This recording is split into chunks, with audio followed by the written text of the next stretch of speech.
Est-ce qu'il y a eu des questions qui sont... Oui, alors, la question qui est restée à la fin, c'est est-ce que toute vérité est bonne à dire? Est-ce que toute vérité est bonne à dire? Bonne à dire. Vous voyez, dans la phrase est presque présent la lumière, le critère qui va pouvoir nous guider pour savoir comment et quand dire la vérité. Vous voyez, par exemple, quand la vérité, telle personne est atteinte d'un cancer en stade terminal, ou grave, mettons, il n'est peut-être pas terminal, grave, eh bien on va lui dire, écoutez, pour ça on est presque passé de deux extrêmes, en ne disant pas la vérité, en disant, oui, vous êtes bien fatigué, hein. Bon, mais enfin, on va vous remonter. Donc en disant ça, au fond, je ne dis pas la vérité. Et je fais croire au malade qu'il n'est atteint que d'un mal, bon, qu'il éprouve beaucoup, mais enfin qui est passager, qui va pouvoir guérir. En faisant ça, je peux l'empêcher au fond, de vivre jusqu'au bout sa préparation au départ et peut-être aussi d'accomplir ce qu'il doit faire avant de partir.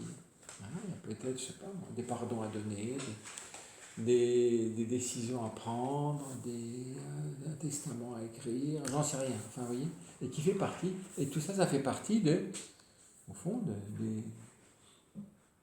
de ce que la personne doit faire.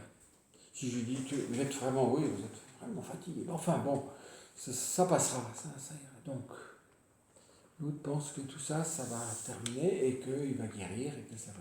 Bon. C'était tout un temps. Il faut garder l'optimisme pour que il guérisse, et surtout, c'est très désagréable d'annoncer une mauvaise nouvelle à quelqu'un. Et quand j'annonce une mauvaise nouvelle à quelqu'un, je dois aussi accepter de le porter. Donc d'être là aussi pour aider l'autre à recevoir cette mauvaise nouvelle. Et donc, vous voyez bien que dans la communication de la vérité entre en jeu le bien de la personne. C'est pour son bien en fait, pas bonne à dire, bonne, pour le bien de la personne. Donc il faut que la personne puisse d'abord la recevoir, et la recevoir en étant vivant, c'est-à-dire pouvoir agir en fonction de cette vérité, mais en la communiquant cette vérité sans prendre égard à l'autre et à sa situation, ni à la manière de le dire. Je peux assassiner quelqu'un sur place. Je dis, bon ben écoutez, vous en avez pour 15 jours. Voilà, vous en avez pour 15 jours. Alors j'ai vraiment dit la vérité, encore que je ne sais jamais si c'est pour 15 jours, mais enfin des fois il y a des cas tellement avancés que c'est une question de semaines. Et l'autre entend ça, et il est assassiné. Donc c'est une vérité qui tue. Or la vérité n'est pas faite pour tuer. La vérité est faite pour vivre. Le mensonge non plus n'aide pas à vivre. Si je dis c'est pas grave, tu es seulement très fatigué, tout va, je mens en fait. Je sais très bien que c'est très grave, voire, sauf miracle, irréversible. Donc c'est un mensonge. Mais je mens pour le bien. Est-ce que c'est juste ça? Donc je ne dis pas la vérité, soi-disant pour le bien. Et souvent, on est lâche. Ça exprime une lâcheté. Nous sommes très lâches les uns vis-à-vis des autres. Nous sommes à la fois lâches et nous ne sommes pas aimants. Parce que si je suis aimant, je ne suis pas lâche. La lâcheté et l'amour ne vont pas ensemble. Mais si je suis aimant, je vais essayer de trouver le biais par lequel, le chemin par lequel cette vérité va pouvoir être entendu, mais peut-être pré-entendu d'abord, avant de l'entendre, parce que des fois, d'ailleurs vous le remarquez d'ailleurs, que quand on dit quelque chose et que souvent l'autre n'est pas prêt, il ne l'entend même pas. Si je te l'ai dit, non, non, tu ne l'as pas dit. Bon, là on peut chamailler sans fin, parce qu'on n'est pas d'accord sur l'existé des choses. On n'en a pas. Si je te l'ai dit, non, non, tu ne me l'as pas dit. Alors il faut que des fois il y a même un témoin qui a entendu que je l'ai dit. Si, je t'assure, il te l'a dit. Ah non, je te dis, j'ai rien entendu. Non, non. Bon, on peut se bagarrer pour ça, mais ça veut dire en tout cas que l'autre n'est pas bien capable d'entendre. Et il se défend. Une chose qu'il pressent, qui va le blesser. Alors peut-être à tort, hein, parce que vous voyez, l'orgueil nous rend souvent susceptibles et incapables d'accueillir une vérité. Hein, et donc, je me bloque tout de suite. On pourrait dire que si je suis assez orgueilleux, je vais empêcher jusqu'à la fin de ma vie les autres de me dire la vérité. Hein, soit je ne l'entends pas, soit je deviens infect, quand on me l'a dit. Donc les gens ne vont plus vous dire. Mais je serai la première victime si finalement j'empêche les gens de dire la vérité. Mais la vérité, elle est pour la vie. Elle est pour l'amour. Elle est pour agir bien. La bonté, elle est directement liée à la vie. Et le manque de bonté, en fait, il empêche la vie, il entrave la vie. C'est pour ça que je ne vais pas dire la vérité pour l'avoir dite. Parce que ça, c'est un autre aspect. Moi, j'ai ma conscience tranquille, je lui ai dit la vérité, il sait ce qu'il faut, et voilà. Alors, qu'est-ce que je fais là? Quand je dis ça, je ne dis pas la vérité pour le bien de l'autre, mais pour avoir ma conscience tranquille d'avoir dit ce qu'il fallait dire. Et donc, c'est pour moi que j'ai dit la vérité. Et le résultat est que ça ne sert pas à l'autre. Parce que je l'ai dit pour l'avoir dit. J'ai la conscience tranquille. J'ai fait ce que je devais dire. Parce que la grande prière, ce serait de demander à l'Esprit Saint, dis-moi, quand le dire, comment le dire, et dans quelles circonstances le dire. Et donc souvent il faut attendre. Et ça, de l'attendre, tant que j'attends, au fond, je n'ai pas ce confort d'avoir fait ce que je devais faire. J'ai dit, et voilà. Sauf que ce que j'ai dit, non seulement ou n'est pas entendu, ou fait des dégâts. Et notamment, l'exemple que j'ai pris, l'annonce d'une maladie, hein. Si je l'annonce comme ça, de façon froide et absolument objective, alors on va dire, mais c'est absolument vrai ce que j'ai dit. Hein. Je vous montre les analyses, je vous montre tout ça, regardez, les métastases sont partout, regardez, voilà. Hein. Bon, vous avez vu, hein. C'est à cause de l'annonce.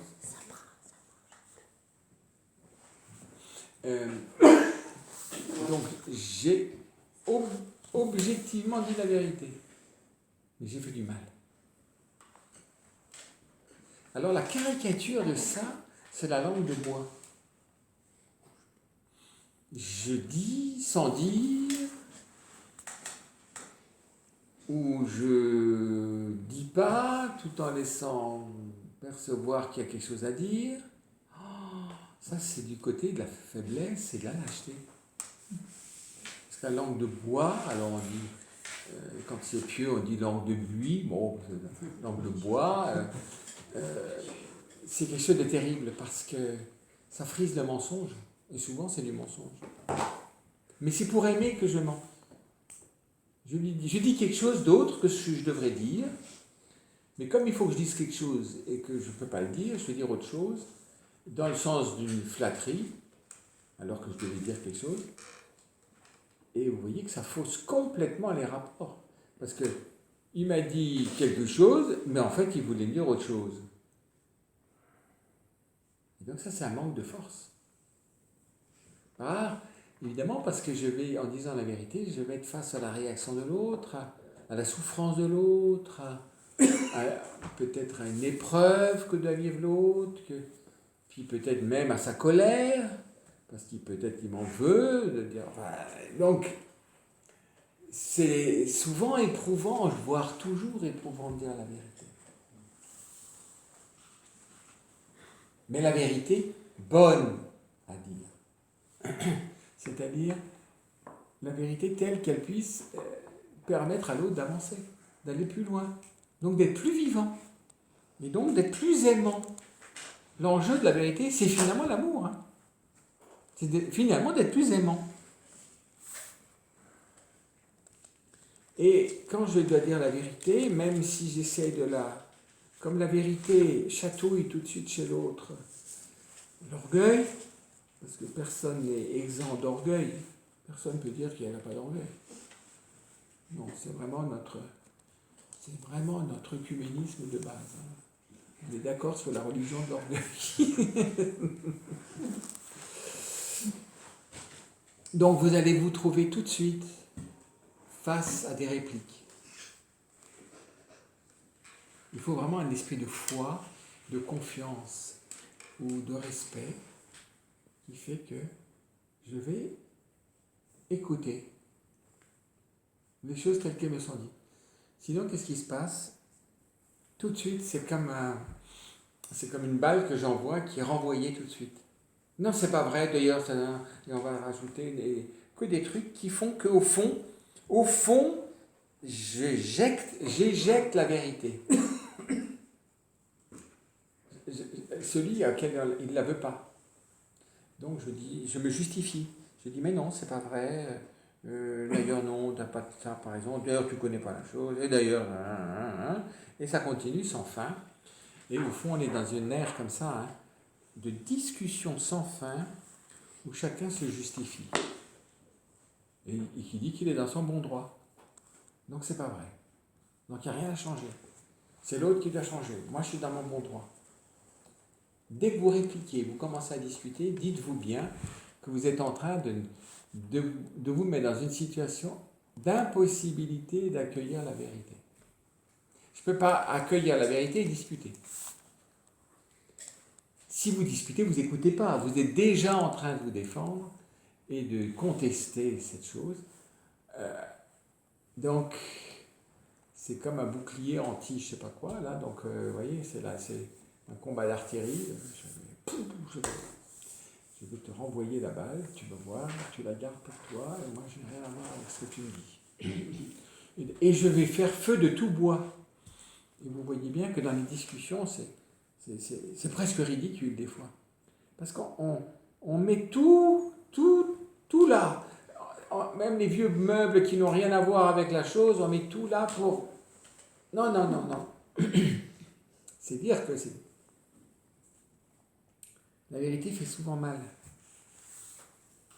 C'est comme une chirurgie, vous voyez, c'est comme quand on ouvre un abcès, l'abcès fait mal, comme le mal ou le péché ou le je sais pas quoi fait mal, mais on très juste qu'on nous enlève le mal.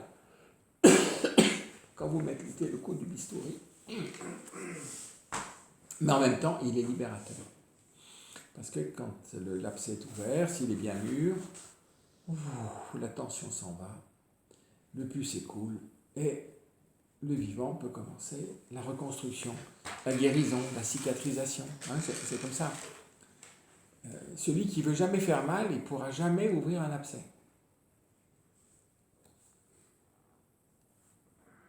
Pourquoi je ne veux pas faire mal? Très souvent, j'ai peur par rapport au lien, ou de devoir porter quelque chose d'un peu pénible pendant quelque temps. Parce que peut-être celui qui a mal, il va bouder, il va être en colère, il va pas vous aider, tu sais comme ça, tu te débrouilles tout seul. Bon, évidemment, je me trouve tout seul. Je me dis, j'aurais mieux fait de rien dire, comme ça au moins j'aurais pas été seul. Mais vous voyez, c'est moi. Ce sont mes intérêts à moi. C'est pour ça que Marthe Robin disait ça. Elle disait, toute vérité n'est pas bonne à dire. Mais ça ne veut pas dire, c'est pas la langue de bois, c'est pas le mensonge, c'est pas la dissimulation, c'est pas... Non, c'est Et là, nous péchons souvent parce que nous nous déchargeons sur l'autre de la vérité sans penser d'abord que l'autre va devoir affronter la vérité. Donc, c'est comme la digestion, c'est comme l'assimilation pour se nourrir. S'il n'y avait pas une préparation un petit peu des aliments, eh ben, nous ne pourrions pas assimiler. Il y a une préparation des aliments, une prédigestion, de telle manière que ça puisse être assimilé. De la même manière, la manière dont je dis la vérité et dont je la donne, c'est-à-dire peut-être pas en vrac et d'un coup. Vous voyez, je peux, par exemple, pour un malade qui est gravement malade, je ne vais pas tout de suite lui dire c'est une question de jour. Non. Non, je peux dire non, c'est sérieux. C'est sérieux. Bon, c'est vraiment sérieux, on va voir ce qu'on peut faire. On va faire le maximum. C'est pas faux tout ça. Bon, et je le mobilise dans une chose sérieuse. Il va peut-être comprendre qu'il faut peut-être qu'il pose des actes importants, parce que c'est sérieux. Le pronostic vital est en jeu, mais je ne vais pas lui dire qu'il va mourir. Après, on voit comment ça avance. D'abord, on voit si l'autre l'a entendu ou pas. Peut-être qu'il n'entend rien. Donc je vais faire un peu plus fort. Dites, c'est sérieux votre cas, hein? Je ne suis pas sûr de trouver comment vous aider. Je vais moi-même me mettre d'abord que je ne suis pas sûr d'arriver à vous aider. Bon. Ah bon? Bon, oui, quand même. Oui, mais c'est quand même sérieux. Moi, je m'en suis toujours sorti de tout. De toute façon, j'étais à la guerre, j'aurais dû sauter sur moi, ça a toujours été. Je me suis dit, mais un jour, ça ne sera pas. Parce que tous nous devons un jour mourir. Donc, je le prépare à accepter qu'à un moment, c'est pas toujours la bonne étoile, au sens de rester sur Terre, mais qu'il y a peut-être... voilà. Et puis après, il va subir peut-être un traitement qui est pénible. Donc il va, je ne sais pas quoi, vomir et tout ça. Il va dire, ah oui, oh là là, ben je ne veux plus de ce traitement. Oui, mais votre cas est grave. Si je ne vous donne pas ce traitement, vraiment, donc il va encore de plus en plus comprendre que c'est difficile. Et petit à petit, il va faire tout ce qu'il doit faire. Jusqu'au jour où je dis, écoutez, et puis il va le sentir lui-même. Tiens, c'est pas comme d'habitude. Je ne retrouve plus mes forces. Ah bon, qu'est-ce qui se passe? Docteur, qu'est-ce qui se passe? Il se passe qu'on est là. Et puis vous allez le dire. Mais vous voyez, vous aurez associé la personne, vous aurez suivi à la façon chemin, et vous allez au bout de la vérité. Et c'est lui-même qui va vous la demander. D'ailleurs, c'est la meilleure situation, hein, d'arriver à faire que l'autre vous demande la vérité. Oh, dis-moi la vérité. Je t'en supplie, dis-moi la vérité. Je veux connaître la vérité. T'es sûr que tu veux la connaître? Oui. Bon, je vais te la dire. Oui, donc, c'est lui qui l'aura demandé. Même si c'est dur, même si c'est douloureux, vous voyez. C'est pas vérité ou mensonge. Vous voyez, c'est pas tout ou rien. Parce que la vérité, c'est quelque chose qui regarde l'intelligence, l'accueil de l'intelligence, qui va être appelé à mobiliser notre volonté et à faire qu'il y a un agir qui soit suscité par cette communication de vérité. Toute vérité que je reçois doit susciter finalement un nouvel agir. Et ça, souvent, on voit que ce n'est pas le cas. On s'est réjoui un petit peu après de belles choses, et puis on passe à autre chose. Vous voyez? Ah, c'était beau quand même, je pense qu'on avait découvert, et puis bon, voilà. Et puis finalement, comme on ne l'a pas, comme cette lumière, je ne l'ai pas laissée descendre dans mon intelligence au service de ma volonté, j'aurais fait pas de choix nouveaux qui mettent en œuvre cette lumière nouvelle. Vous voyez, je n'aurais pas fait de choix qui mettent en œuvre cette nouvelle lumière. Et donc je vais l'oublier.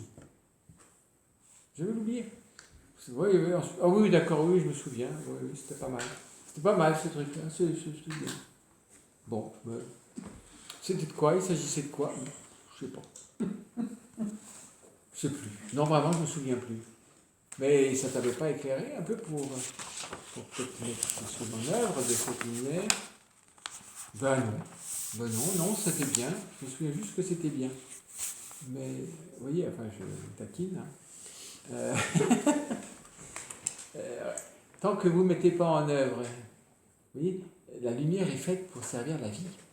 Et elle ne va pouvoir servir la vie qu'à travers la volonté. C'est-à-dire un choix nouvellement éclairé. Un choix qui est éclairé par une lumière qui jusque-là n'avait jamais éclairé ma volonté. C'est ce qui fait que ma manière d'être et d'agir va changer. Parce que la vérité me rend plus libre, et si je suis plus libre, je poserai des choix plus en rapport avec le bien, ou la vérité, ou ma fin, ma finalité. Ouais. Oui. Saint Paul a dit, parle à temps et à contre-temps. Est-ce que ça revient à la question? Alors, le parle à temps et à contre-temps, bon, je pense que Saint Paul a appris petit à petit aussi la modération. Hein. Ça n'a pas dû être le cas tout de suite, mais bon, il finit par le dire. Hein. Voilà, j'ai appris. Ne pas parler à temps et à contre-temps, c'est, vous voyez, c'est abandonner l'autre à lui-même. Je lui ai dit 10 fois, il n'entend pas, j'arrête. Donc j'arrête de parler à temps et contre-temps. C'est-à-dire, alors, le temps et contre-temps, c'est pas harceler. Mais, attention, quelqu'un qui ne veut pas entendre la vérité peut vous dire que vous commencez à le harceler. Pourquoi? Il va le vivre comme un harcèlement, parce qu'il ne veut pas l'entendre. C'est pas un vrai harcèlement. C'est l'autre qui ne veut pas entendre. Par contre, il peut avoir une sensation de harcèlement si ce que je dis n'est pas adapté.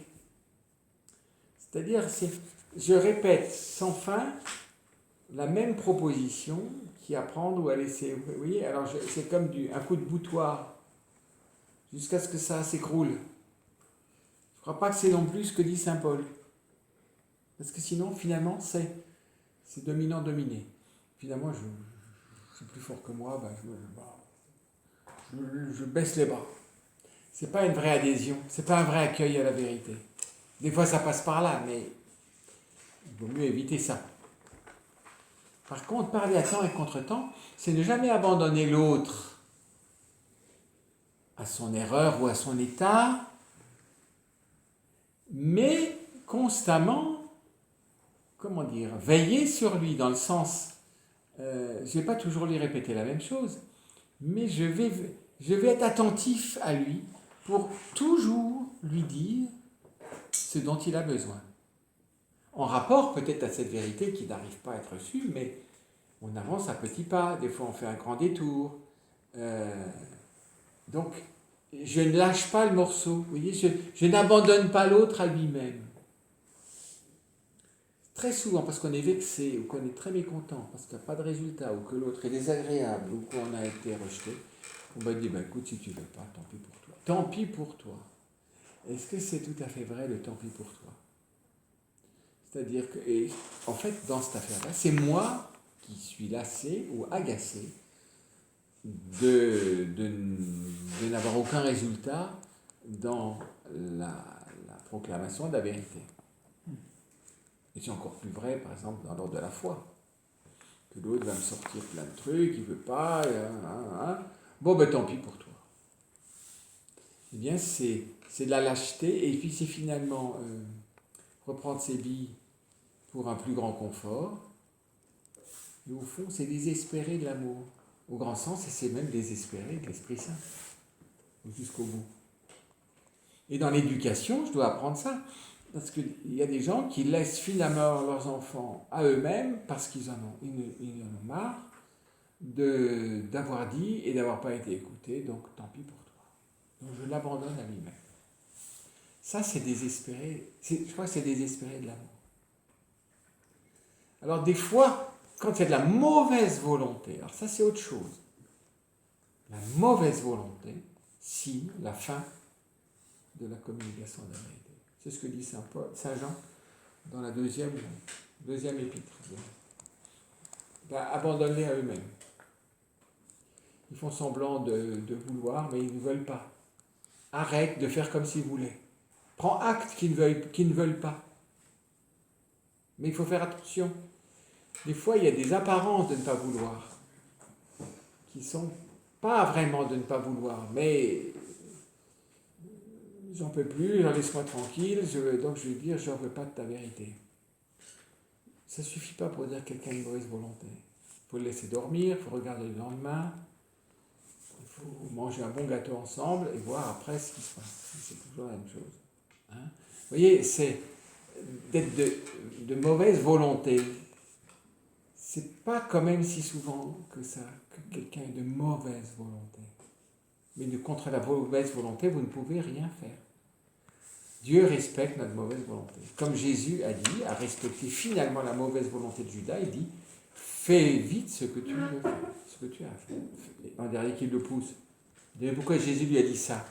Mais maintenant, tu veux rien, tu n'entends rien. Je t'ai témoigné mon amour jusqu'au bout. Tu n'y crois pas, maintenant fais ce que tu veux faire. C'est même encore une miséricorde. Va, fais ce que tu veux faire.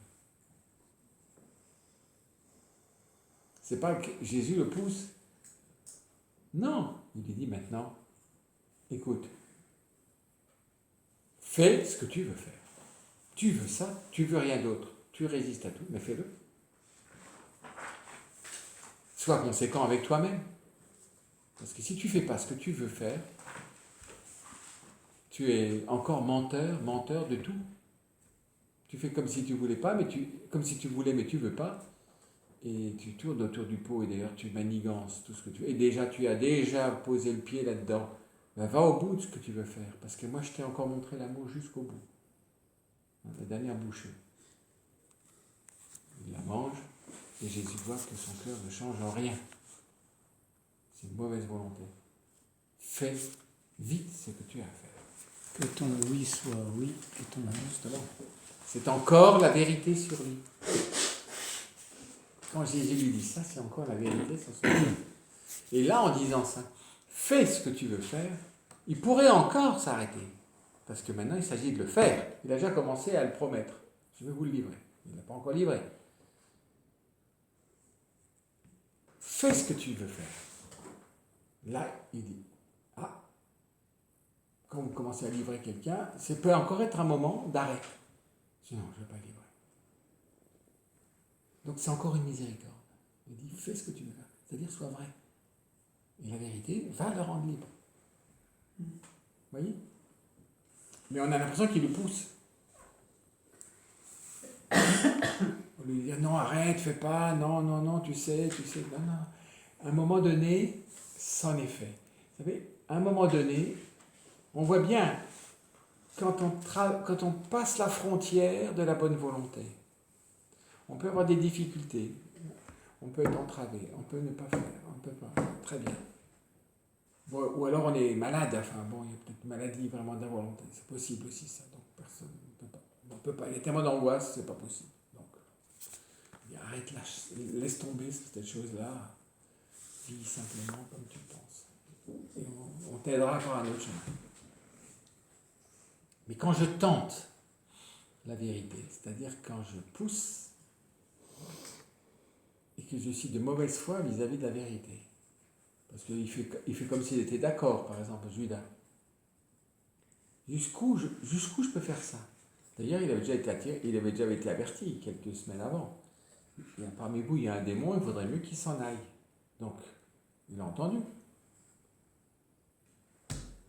Et alors, au bout, Jésus annonce encore, c'est étonnant, hein, mais avec douceur et force, parmi vous, l'un de vous va me trahir, va me livrer. L'un de vous va me livrer. Serait-ce moi. Et après, Judas va dire, serait-ce moi? Quand Judas dit ça, est-ce qu'il est de bonne foi ou de mauvaise foi? Est-ce qu'il joue de la comédie ou quoi?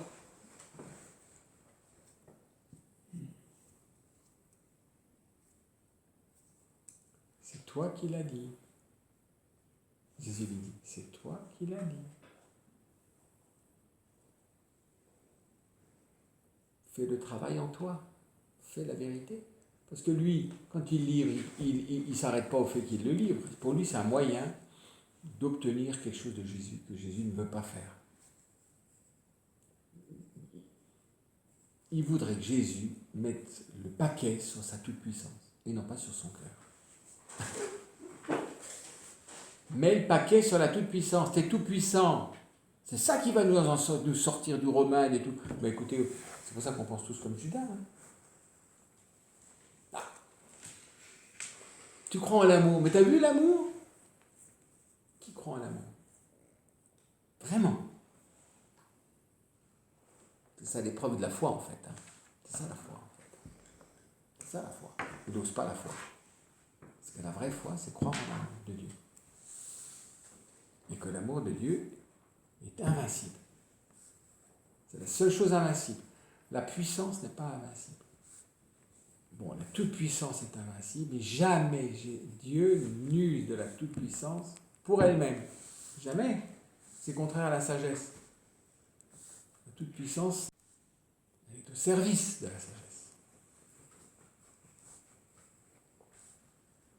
Alors quand il dit « serait-ce moi », il est peut-être encore sincère dans le sens où il dit « moi je veux un bien ». De toute façon tu ne comprends pas, tu crois à l'amour, ça ne sert à rien.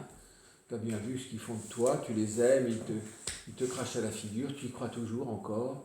Ah ben écoute, moi je vais t'aider à lâcher ton idéalisme.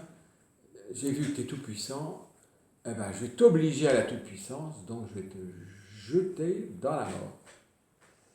C'est par rapport à la mort que s'exerce la toute-puissance. Donc, au moment où il va voir qu'on va le tuer, il va bien faire quelque chose. Qui s'il a des moyens, n'éviterait pas la mort? Hein? Vous voyez? Donc, il dit, serait-ce moi? Oui, je te livre, mais c'est pour autre chose. Je te livre, oui, mais en fait, c'est pour que tu vas faire du bien. Je vais t'obliger à faire du bien. Donc, lui, dans sa conscience, dans sa sincérité, il n'a pas l'impression que c'est très grave de le livrer, puisque c'est pour un bien. Et donc, quand il dit « serait-ce moi ?» c'est toi qui le dis. La réponse de Jésus le renvoie à sa propre conscience. C'est pas dit « oui, c'est toi ». Non, c'est toi qui l'as dit. Bon, alors maintenant, vous voyez? Et alors, on voit bien comme Jésus le met face à sa vérité, pas face à la vérité, avec douceur, hein, et netteté en même temps. Et après, il continue. Et par une interrogation, c'est par un baiser que tu me livres. Hein, donc il montre qu'il est faux, il lui révèle qu'il est menteur. Si par un baiser je livre, c'est un baiser mensonger. Puisque le baiser exprime normalement l'amour, et pas le fait de livrer. Il lui dit, c'est par un baiser que tu me livres. Tout le temps, il le remet. Tu es en train de trahir l'amour, là. En ce moment, tu n'y croyais pas, mais quand on n'y croit pas, on le trahit. Tu continues, toujours. T'as vu? Tu vois? C'est par un baiser que tu me livres. Donc il a plein de...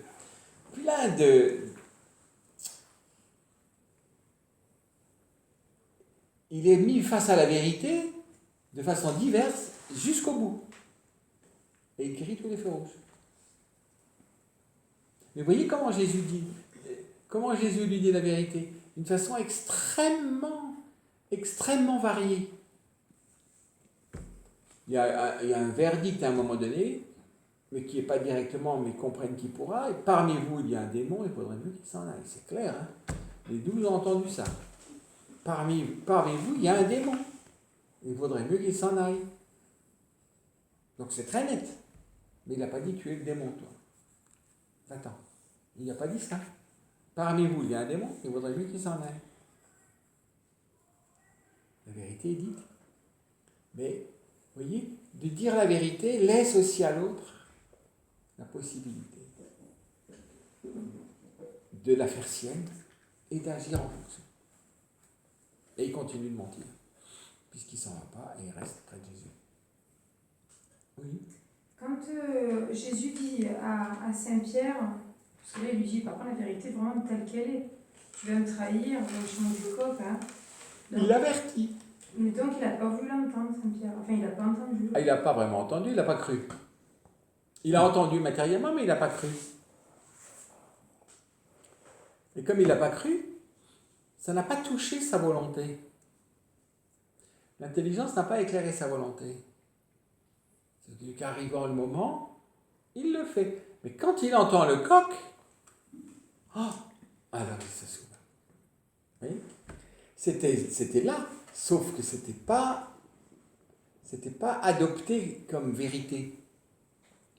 Il m'a dit ça, mais enfin bon, j'y crois pas. Et donc, quand j'y crois pas, pourtant ça m'a été dit, donc je n'accueille pas la vérité. Pourquoi ? Parce que mes pensées pensent n'avoir pas besoin de cette vérité. Et que ce n'est pas de la vérité. Moi, je te lâcherai jamais. Moi, je donnerai ma vie pour toi. Quoi ? Tu donneras ma vie pour moi ? Oui, oui, je donnerai. Vous voyez, c'est une espèce de naïveté sur sa force. Non, tu peux compter sur moi. D'ailleurs, tu devrais me laisser plus faire les choses. Je vais aller avec toi. Je vais arranger ton histoire avec le grand prêtre. Oui, c'est complètement... Voilà. C'est vraiment insensé. Tellement insensé qu'il devient insensé. Et qu'en plus, le parent du serviteur qui a perdu son oreille, là, il le reconnaît. C'est lui, non, je ne le connais pas cet homme. J'ai encore une oreille, mais alors je m'en fais. Le dernier reniement de Pierre est terrible. Parce que vraiment, c'est nier l'évidence. Je ne le connais pas. Et le coq chanta.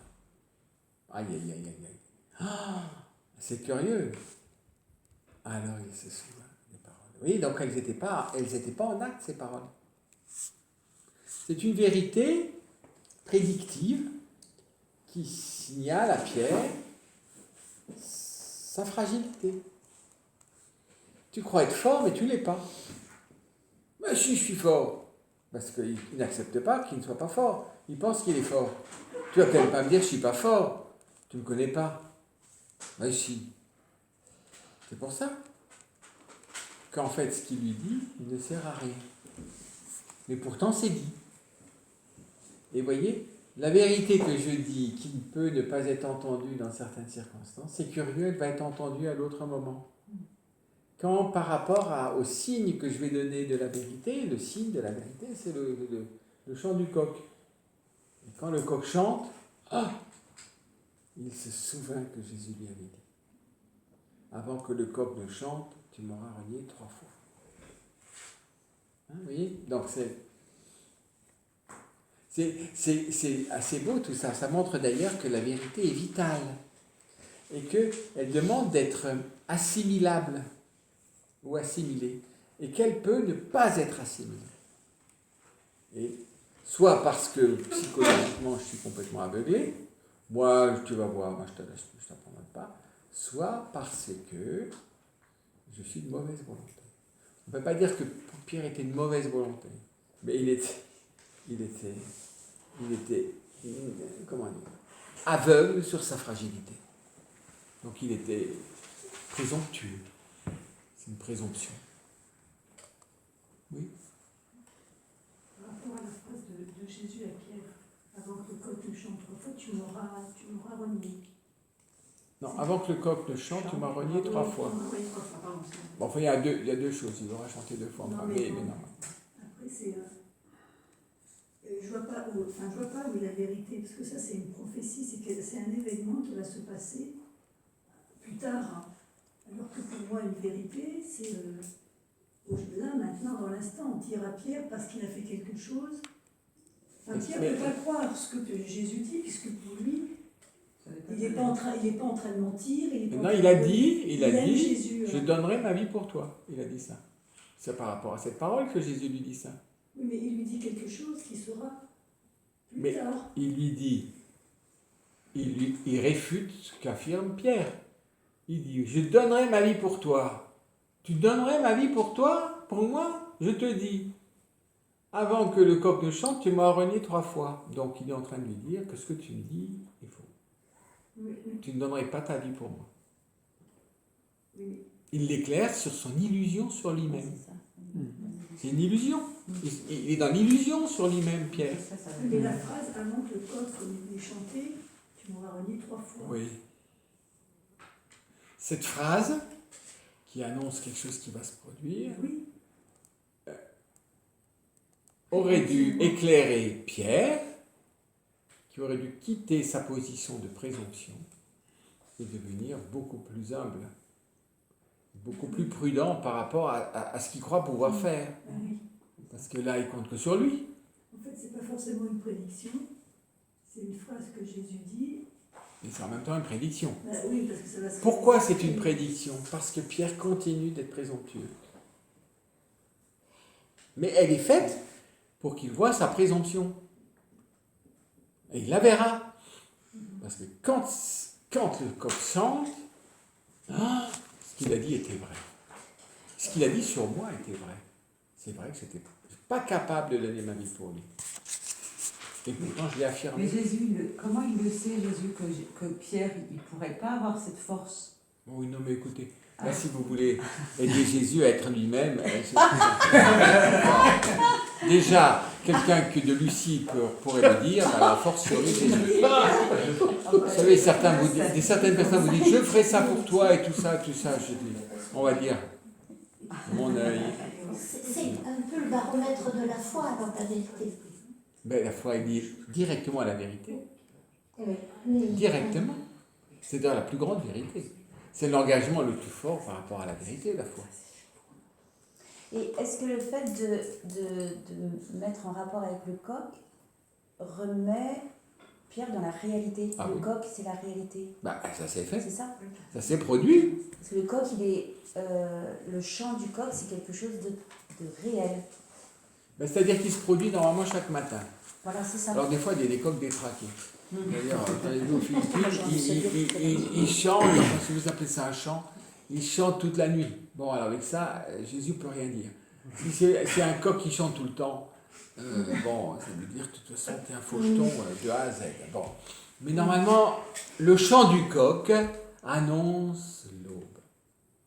Hein, c'est ça. Donc, normalement, à un moment donné, il va chanter. Il n'aura pas chanté que tu m'auras déjà renié 3 fois. Mais c'est... Et alors là, si j'entends ça, soit je suis humble, je dis, oulala, tu me dis quelque chose, mais ça me plaît pas du tout, ça me fait pas plaisir. Franchement, ce que tu penses de moi, je peux me vexer à n'en plus finir de ça. Et donc, je vais pas écouter.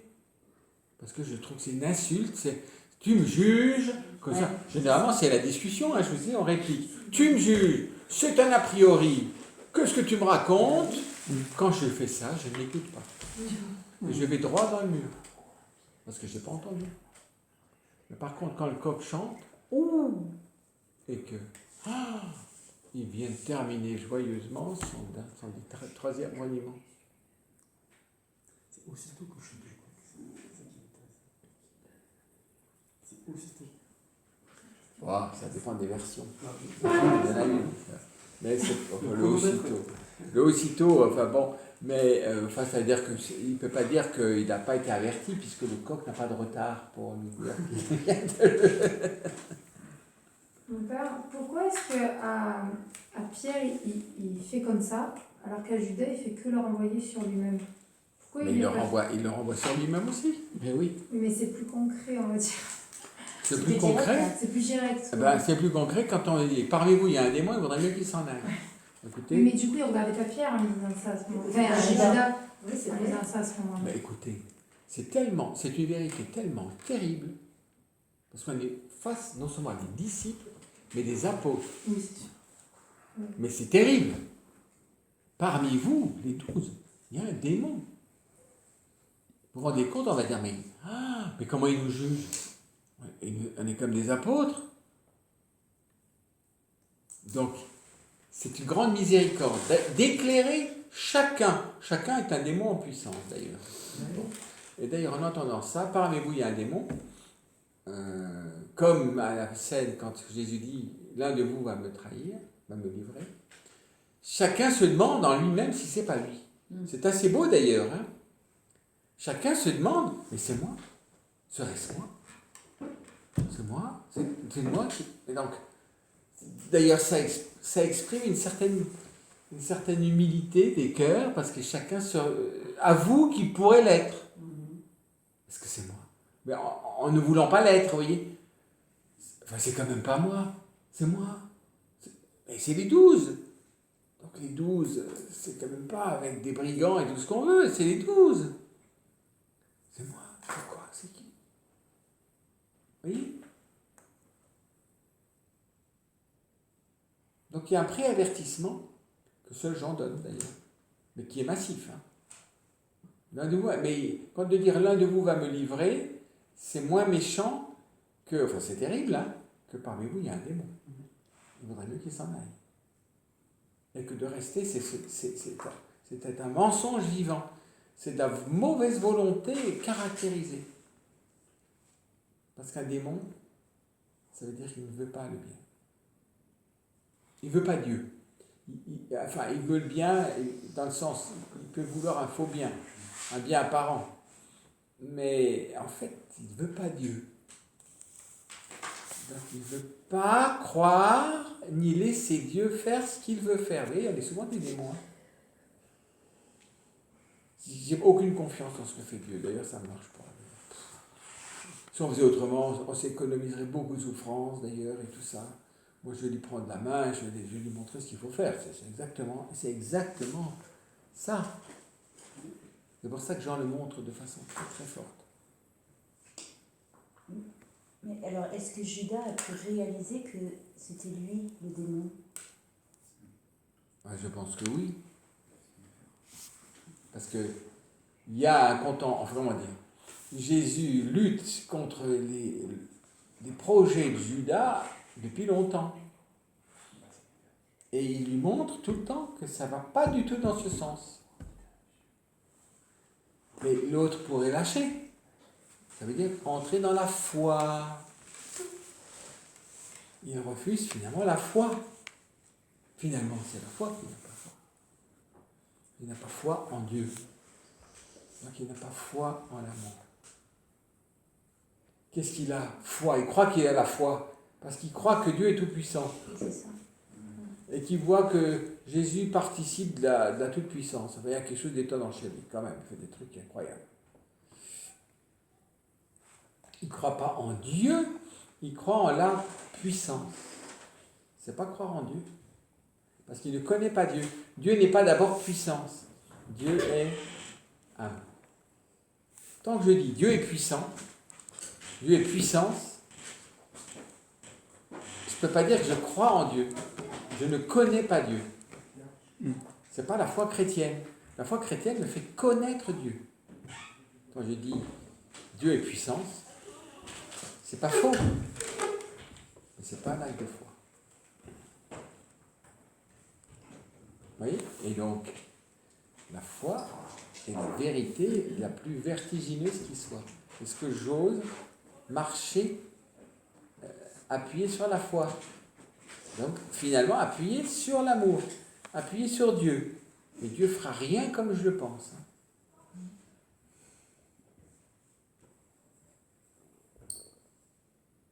Et ça, il y a un lâcher-prise.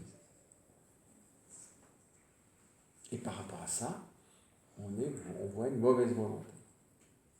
Et donc, Jésus n'essaye plus directement de lui dire qu'il fait erreur, mais il le met face à sa contradiction. C'est par un baiser que tu me livres. Il y a quelque chose qui ne va pas, hein. C'est par un baiser que tu me livres, il y a un problème. Tu le vois, toi, tu es assez grand, il est intelligent. Par un baiser, tu me livres. Il y a quelque chose qui ne va pas dans ton cœur. Donc, il lui dit même pas que c'est pas bien et tout ça, mais il lui montre que ça ne va pas chez toi. Tu es divisé en toi-même. Et donc, c'est comme tout le temps des avertissements. Mais c'est toujours la vérité. Mais vous voyez comme elle prend des formes différentes. pour une même question, mais vous voyez, dans des circonstances différentes, et que selon le temps et la progression des choses, elle s'exprime de façon différente. Il y a une intelligence au service de la vérité, de la communication de la vérité. Il faut être intelligent pour dire la vérité. Dans le sens, l'intelligence de l'autre, vous voyez, l'intelligence de la personne. Si vous balancez quelque chose à quelqu'un, alors des fois il faut balancer, parce que c'est la seule manière de toucher l'autre, parce que sinon il n'entend rien. Mais j'ai déjà fait l'expérience qu'il n'entend rien. Rien, il n'entend pas. C'est beau Dieu, il n'entend rien. Alors à la fin, je vais exploser. On va la faire exploser, la vérité. Ah! Alors là, il a entendu l'explosion. Mais c'est pas le mode ordinaire. L'explosion. Donc toute vérité n'est pas bonne à dire. Mais c'est pas dissimulé. Ça, vous voyez, la caricature, c'est la dissimulation. Hein. Et donc finalement, c'est du mensonge.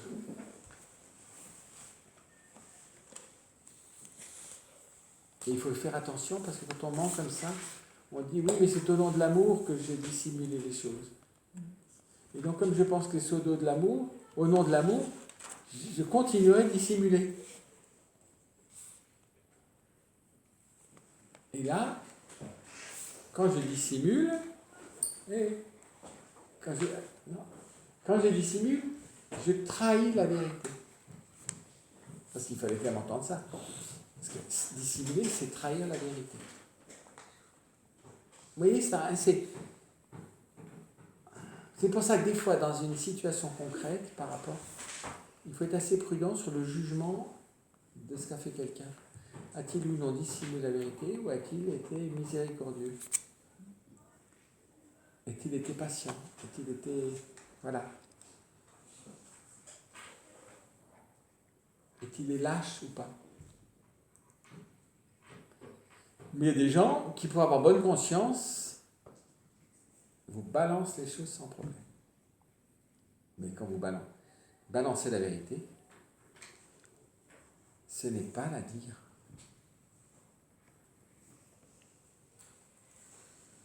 Comme on dit quand on est en colère, je vais te dire tes 4 vérités. Ah, 4, hein. Je vais te dire tes 4 vérités. Je ne les dis pas pour le bien de l'autre. Tu vas voir ce que tu vaux et ce que je pense de toi et ce que tu es. Donc c'est un jugement sur lui. Donc je commets un grave péché, mais je juge la personne. Tandis que je juge des faits, je juge des actes, je juge une omission. Tu ne dis rien. Alors tu dis rien.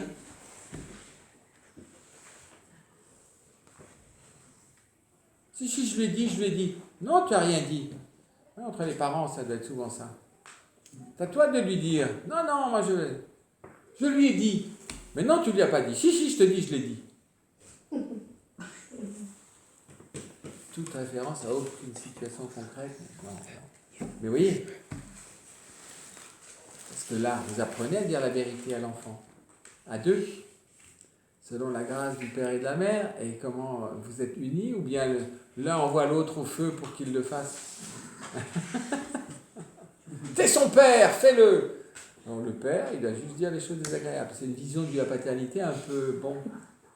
Mais la femme en a marre, elle n'en peut plus parce que bon, l'enfant s'amuse. Mais vous voyez, c'est pas très.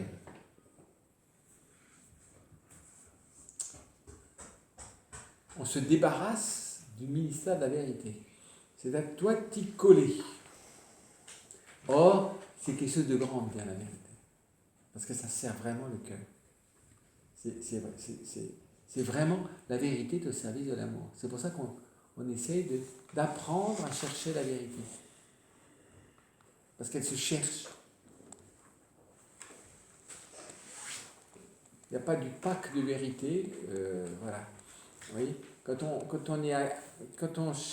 on s'agrippe à des valeurs ou à une loi, à des préceptes, elle est toute donnée, la vérité. Et je l'applique, je la balance.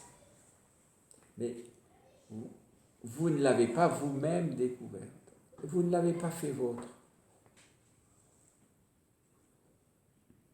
Je la fais fonctionner. Je fais fonctionner la vérité pour que l'ordre vienne, pour que ceci s'arrange, pour que ceci... Mais on ne peut pas dire qu'il y a un amour de la vérité. Je m'en sers comme une arme. Je m'en sers comme quelque chose qui doit résoudre quelque chose. Mais ce n'est pas la vérité. Ce n'est pas l'amour de la vérité. Il faut que ce soit l'amour de la vérité qui porte quand on la met en œuvre afin de servir les cœurs, en fait, et les intelligences. Et pour qu'il y ait l'amour de la vérité, il faut que je l'ai découverte, il faut que je l'ai fait mienne. Pas seulement je suis d'accord avec cette manière de penser. Je suis d'accord avec cette manière de penser. Oui, c'est bien d'être d'accord avec cette manière de penser, mais as-tu fait tien cette vérité? Ou bien on utilise ça comme un poteau indicateur ou comme une porte qui doit... Vous voyez, elle n'est pas aimable, la vérité, comme ça. C'est un principe d'ordre, simplement. Mais il n'est pas aimable. Vous voyez, ça vise juste à rétablir l'ordre. On pourrait dire c'est un peu la méthode du fascisme. Il faut rétablir l'ordre, mais un peu par tous les moyens. On peut comprendre, il faut répartir l'ordre, mais il y a un manque d'amour, vous voyez. C'est l'ordre pour l'ordre. Or, c'est jamais l'ordre pour l'ordre, c'est l'ordre pour que les personnes puissent de nouveau respirer, et que chacun puisse échapper à la tyrannie d'un autre. Vous voyez, vous voyez la petite nuance. Tout exercice d'autorité, c'est pour ça, par exemple, en politique, tout régime fort n'est pas du fascisme. Certains ont besoin d'un régime fort, à cause du contexte de l'écoute et des choses. Un régime fort n'est pas automatiquement tyrannique. C'est pas parce qu'à un moment vous faites un acte d'autorité que vous êtes un tyran. Des fois, par rapport, dans l'éducation, on le voit tout, ou en classe, à un moment donné, il faut poser un acte d'autorité. C'est signifier la limite. Vous n'êtes pas tyrannique pour autant. Si vous ne le posiez pas, vous seriez au contraire même un lâche. Mais vous voyez, si je prends les choses, oui, il a parlé fort, et puis j'ai eu mal au tympan, et tout ça, et j'étais vraiment... Alors aujourd'hui, vous avez tout le monde à gueuler, là, oui, qu'est-ce que c'était? Il ne m'a pas respecté, d'ailleurs. Donc, toutes ces choses, aujourd'hui, font qu'on finit par laisser les gens à eux-mêmes. Ah oui. Mais c'est terrible. Aujourd'hui, vous ne pouvez plus aider les gens jusqu'au bout.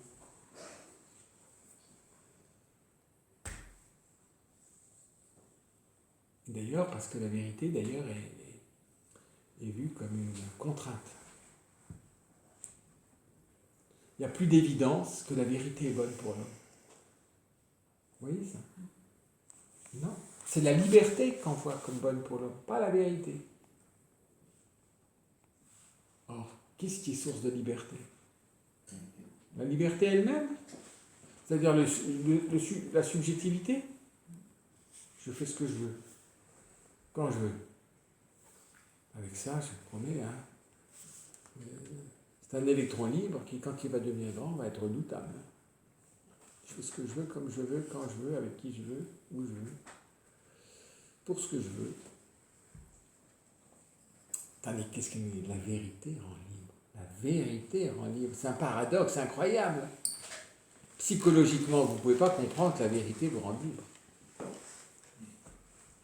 Parce que la vérité impose comme une limite. Non, il faut supprimer la vérité pour être libre. C'est ce qu'on fait.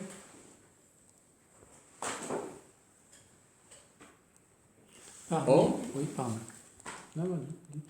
Parmi les protagonistes sur la loi de la bioéthique, enfin du débat de la bioéthique actuelle, il y a des personnages qu'on se sent complètement coincé à tel point que de toute façon, il faut y arriver. Il faut faire voter cette loi. On ne peut pas faire autrement. Oui, On a beau leur dire, oui, mais là, on ne cherche plus la vérité. là, c'est plié d'avance, quoi. Oui, mais c'est pas ce Dans que leur j'arrive- tête, c'est Oui, plié d'avance. Oui, mais dans la tête de beaucoup. Mais c'est pas parce que c'est plié d'avance que je dois démissionner de mon ministère de la vérité.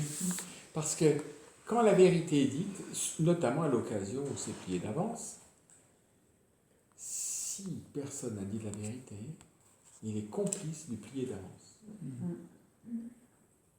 Qui ne dit mot consent. Parce que là, c'est le piège du résultat. Je ne ferai quelque chose que si je suis sûr du résultat. Bah, écoutez, je dis souvent en riant, le démon prêche toujours le résultat. Et comme ça, il nous lie bien. C'est pas une question de résultat, c'est une question de ce qui est bon pour l'homme.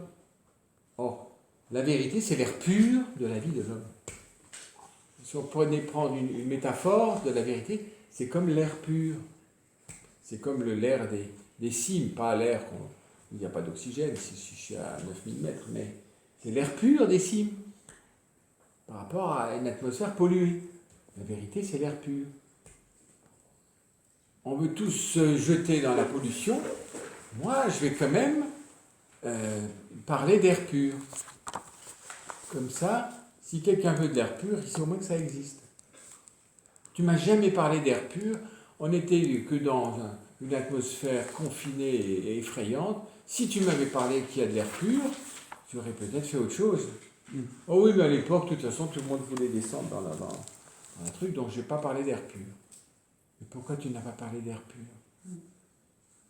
C'est comme si personne ne veut le Christ. Pour autant, je vais ne pas en parler? Ben non. Si je dis personne n'en veut, donc au nom du résultat, ça ne sert à rien, donc j'en parle pas. C'est le cercle vicieux du démon. Ben non, personne n'en veut, mais j'en parle quand même. Mais je vais essayer d'en parler avec astuce. Pour essayer de débloquer la personne qui n'en veut pas. Mais en tout cas, la personne du Christ aura été proclamée. Elle existe. Il est là. Avis aux amateurs. Vous n'en voulez pas? Vous n'en voulez pas. Il est là. Voyez? Oui, mais je dis, mais oui, mais personne n'en veut. Alors c'est pas la peine de dire qu'il est là, puisque personne n'en veut. Peut-être, mais personne ne saura qu'il était là. On n'en voulait pas, mais personne n'a dit qu'il était là. Parce que quand il est là, ne pas en vouloir, c'est autre chose que quand il n'est pas là. Vous voyez? Et ça, c'est très impressionnant parce que ça touche l'espérance. Hein. Et nos anticipations, de toute façon, ça ne sert à rien, alors on fait rien. Ben, c'est le début de la fin, ça. On peut museler la vérité. Oui, mais c'est nous-mêmes, ça se passe en nous-mêmes. C'est nous-mêmes qui sommes. On est complices du musellement, parce que je dis de toute façon, ça ne sert à rien. Ça ne sert à rien, c'est pas le problème, ça sert. C'est vrai. C'est vrai. Comme l'air est pur, que tu en veuilles ou tu n'en veuilles pas, il est là, l'air pur. Quand tu voudras, tu pourras monter là. Et tu pourras dégorger tes sulfites et tes machins, tout ce que tu as. Vous voyez, si je m'attache au résultat, je ne suis plus libre. On est dans l'ordre artistique. On va voir. Et maintenant, on revient à notre sujet. Dans l'ordre artistique, l'efficacité, c'est très important. Être inefficace dans le travail, c'est terrible. C'est contradictoire. Être inefficace dans le travail. Être inefficace dans le lien à l'autre, c'est la même chose. Par exemple, d'être inefficace dans le lien à l'autre. Qu'est-ce qu'on pourrait dire? J'ai beau lui dire ferme la porte, il ne la ferme jamais. Bon, je suis inefficace dans le lien à l'autre. Mais le problème, c'est de fermer la porte. Mais le lien dépasse la porte, fermée ou ouverte, vous comprenez? Même si jamais il ferme la porte, il est quand même toujours l'autre. Vous voyez? Comment? On peut être hypocrite. Pourquoi hypocrite? Non, Si mais non. on devient inefficace dans le lien à l'autre. Comment? Enfin, par rapport à la vérité. Hein. Oui, Si on mais... laisse faire, si on préfère laisser faire. Oui, non, mais ça, on peut être lâche. Lâche. Mais par exemple, c'est pas parce que mon lien ne va pas s'arrêter parce que jamais il ferme la porte, alors que je lui dis ferme la porte. Tandis qu'au niveau artistique, si quelque chose ne marche pas, je vais l'abandonner. Ça veut dire que ça va pas. Et ça ne fonctionne pas. Si quelque chose qui ne fonctionne pas, vous n'allez pas vous acharner sur quelque chose qui ne fonctionne pas. Bon, je vais essayer autre chose. Vous voyez ce que je veux dire? C'est dans artistique, l'exigence du résultat. Dans l'ordre de l'amour, l'amour est plus que le résultat. Il n'est pas dépendant de l'exigence du résultat. Parce que, en mélangeant les deux choses, on a vu que c'est deux expériences différentes. Je dis, j'ai laissé tomber, je laisse tomber, je l'ai laissé tomber, je laisse tomber et je le laisse tomber. Pourquoi? Parce que je ne supporte pas qu'il n'y ait pas de résultat. Encore une fois, c'est pas quand il y a de la mauvaise volonté. Hein. Il ne faut pas trop vite dire qu'il y a une mauvaise volonté. Vous voyez, un enfant, on va facilement dire, il ne veut pas travailler, il est de mauvaise volonté. Vous êtes sûr que vous avez exploré jusqu'au bout pourquoi il ne travaille pas? Qu'est-ce qui se passe? Il est de mauvaise volonté. Ben non, je conclus facilement. Et si je dis qu'il est de mauvaise volonté, donc j'ai raison de le laisser tomber. Mais est-ce que c'est vrai? Vous voyez? Donc, je n'ai pas été au chevet de la personne jusqu'au bout. Je n'ai regardé que le résultat. Et selon moi, ça aurait dû marcher. Comme ça ne marche pas, il est de mauvaise volonté. Je joue avec une personne comme avec de la matière. C'est-à-dire, si ça ne fonctionne pas, si j'arrive pas à faire de, je ne sais pas moi, un beau sable avec cette pierre, ben je vais abandonner, je vais chercher une autre pierre pour avoir le sable qu'il me faut. Je vais abandonner, je n'ai pas le sable qu'il me faut. Dieu ne nous laisse jamais tomber. Et quand il nous laisse à notre propre conseil, c'est pas qu'il nous laisse tomber. Il nous laisse ultimement à l'instance même de notre conscience. C'est l'ultime, Dieu. Mais moi, je peux me damner. Vous voyez ce que je veux dire? Vous avez dit, il me laisse à l'instance même À de la l'instance conscience. de ma conscience. La conscience, c'est l'instance la plus profonde de votre personne. C'est pour ça qu'on ne peut pas vous obliger à faire quelque chose qui est contre votre conscience. Je peux vous obliger à faire quelque chose pour lequel vous n'êtes pas d'accord. Mais pas quelque chose qui va contre votre conscience. C'est-à-dire, pour vous, faire ça, c'est commettre le mal. Si pour vous, vous croyez qu'en faisant ça, vous commettez le mal, vous n'avez pas le droit de le faire. Et moi, je n'ai pas le droit de vous obliger à le faire, parce que pour vous, c'est le mal. Même si ça ne l'est pas. Donc, je reste au seuil de votre conscience. Je ne peux pas la forcer. On va canoniser bientôt Newman. C'était un saint qui a beaucoup creusé parce qu'il a eu vraiment en conscience. Est-ce qu'il fallait changer de religion, quoi, où est la vérité, enfin tout ça, c'est pour ça qu'il a beaucoup exploré ce que c'est que la conscience. Jean-Paul II dit c'est le sanctuaire le plus profond de la personne. Et c'est par rapport au bien et au mal. Et donc, tu ne peux pas obliger quelqu'un à agir dans le sens où pour lui, il va commettre le mal. Il va aller contre la vérité. Alors des fois, il y a des consciences erronées, oui. Elle n'arrive pas à l'éclairer, mais je ne peux pas la forcer. Parce que vraiment, pour l'autre, faire ça, c'est commettre le mal. Alors, avec le temps, peut-être ça peut bouger, mais pendant un temps, je dois rester là. Je dois accepter que... Oui, mais il ne comprend rien. Il fait, ben oui, mais c'est l'état dans lequel il se trouve. Forcer ça, ce serait vraiment un abus. Bien qu'objectivement, vous ayez raison. Vous voyez? Et comment on a distingué quand est-ce que je ne suis pas d'accord avec ça, ça peut aussi exprimer au niveau de conscience déjà. Est-ce que je ne suis pas d'accord? Comme vous avez dit que je peux faire quelque chose avec quoi je ne suis pas d'accord. Oui, alors il faut explorer. Quand tu Est-ce que dis, c'est ça dépend. intellectuel, ça ne touche pas les valeurs? Ça dépend. Voilà. Alors on va dire oui, tu n'es pas d'accord, mais dis-moi, qu'est-ce que ça veut dire quand tu me dis je suis pas d'accord? Ça peut être superficiel, ça veut dire non, moi je suis pas d'accord à ce qu'on fasse des pommes de terre à l'eau plutôt que de les rôtir.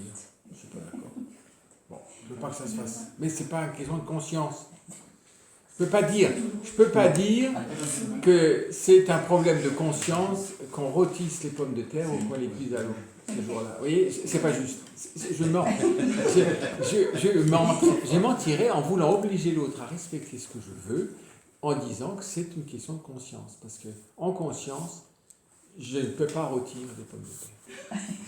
Mais oui, mais c'est pour ça qu'il faut être honnête aussi vis-à-vis de sa conscience, parce qu'aujourd'hui, quand vous voulez qu'on vous laisse tranquille, vous dites en conscience. Si quelqu'un vous dit en conscience, ça veut dire touche pas. Mais es-tu vrai quand tu dis ça? Ou c'est un bouclier? Après, écoute, tu l'as dit, regarde si c'est en conscience ou si c'est pas en conscience. Ou si tu n'as pas envie, ou si tu n'es pas d'accord, parce que ça ne va pas dans ma manière de voir, de concevoir les choses. Quand une personne me dit ça, il faut qu'on soit capable en face de dire mais qu'est-ce que tu veux dire? Enfin, Oui. interpeller sur ça, parce que souvent on va s'arrêter là et on ne va pas oser forcément aller plus loin. Et on va être dans l'interprétation. Voilà, on va être dans l'interprétation. Mais je vais dire, mais écoute, quand tu fais ça, tu n'es pas en train de mettre le parapluie là ou le truc. Mais si tu mets ça, si tu continues d'affirmer ça, objectivement, moi je ne peux pas aller plus loin. Tant qu'il me l'affirme, je ne peux pas aller plus loin. Même si ce n'est pas vrai. Mais il s'est mis lui-même dedans. C'est-à-dire qu'il m'aura dit, ne me sauve pas. C'est ça que ça veut dire. Il n'a pas voulu que je le sauve. Il l'a dit en conscience. Après, je peux essayer de torturer, enfin voilà, essayer de... Mais tant qu'il maintient ça, et c'est pour ça que quand quelqu'un vous écrit un truc en conscience, ayant prié en conscience et tout ça, touche pas, ça veut dire. Bon, bah, fais. Vas-y. Bah. Il me neutralise. Il neutralise. Et si c'est vraiment en conscience, ça c'est à respecter. Parce qu'en chaque personne, il y a cette instance vraiment du bien et du mal. Parce que en conscience, maintenant, c'est carrément banalisé, mais qui va cette valeur que vous dites aujourd'hui. C'est pour ça que il faut. C'est en conscience, voilà. Oui, mais en conscience, et vous savez pourquoi c'est utilisé banalement, c'est que le sujet est souverain. Ah oui, c'est ça qu'on veut dire. Et quand je dis ça, je dis quelque chose, voilà, laisse-moi tranquille. Le sujet est souverain. Ah oui. Pas la vérité. Or, c'est pas vrai, parce que la conscience, c'est pas le sujet qui est souverain. Mais chaque sujet a une conscience, mais il doit éclairer sa conscience. Et pourtant, je ne peux pas obliger quelqu'un à agir contre sa conscience. C'est ça, c'est Oui. quand vous dites le sujet est souverain, c'est la personne, Oui, le sujet, moi. la personne. Oui, c'est un personne. Oui. Vous voyez, toutes ces questions de vérité, à dire, pas dire, quand dire, voilà. Oui, donc, vous voyez. Et c'est pour ça que c'est très important d'avoir un vrai cheminement d'amour de la vérité pour avoir un rapport à la vérité le plus vrai possible. Et un vrai contact avec la vérité. Parce que sinon, si j'ai pas de contact, c'est une valeur en fait. Là, il dit, c'est vrai. Là, je dis non. Ah, on est comme Pilate. Qu'est-ce que la vérité? Vous voyez, le ton qu'a eu Pilate, je ne sais pas avec quel ton il a dit ça, mais à la fin, il est face à tous les mensonges des uns et des autres. La vérité. Qu'est-ce que la vérité? C'est comme une espèce de... Il est désabusé vis-à-vis de la vérité. Il n'y croit plus à la vérité. c'est terrible quand on doit rendre la justice, quand on ne croit plus à la vérité, c'est terrible, parce que comment voulez-vous rendre la justice quand vous ne croyez plus à la vérité?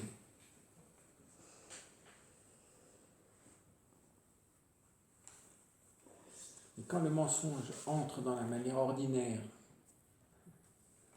de faire avec les autres, ça devient très, très difficile. On est dans ça. Hein. Le mensonge fait partie d'un outil de l'évolution. Vous voyez. Ça va même encore plus loin aujourd'hui parce que moi personnellement j'ai un de mes frères qui me dit qu'il regrette jamais ce qu'il a fait, même si ça peut sembler des erreurs, non, parce que sur le moment, quand il a choisi de faire, c'était vrai. Mais s'il voit que c'était pas bon. Non, tant pis, sur le moment c'était Ça vrai. lui paraissait bon à l'époque, donc. Oui, donc en tout cas, il bétonne sa conscience. Bah oui. Donc il me dit je j'ai suis rien à toujours- regretter. Oui, donc je suis toujours honnête avec moi-même. Voilà. Donc c'était faux. Le enfin, sujet, quoi. mais il faut lui dire, mais avec ce système, mon cher, comment tu vas progresser? Qu'est-ce que va pouvoir t'apporter l'expérience? Tu es juste en train de te défendre de la mauvaise conscience, de la culpabilité. Mais c'est être aliéné par la culpabilité. Au nom de la culpabilité, je vais nier la vérité. Pour ne pas avoir de culpabilité. Donc pour le confort intérieur. C'est ça. C'est un confort. Hein. La conscience. Le chauffage central va jusque là. C'est ça. Mais Elle revient. alors, dans la suite Ouais, de Roland, Attendez. dans la suite de Roland et de son frère, Oui. moi je suis allée me confesser la semaine dernière pour un fait.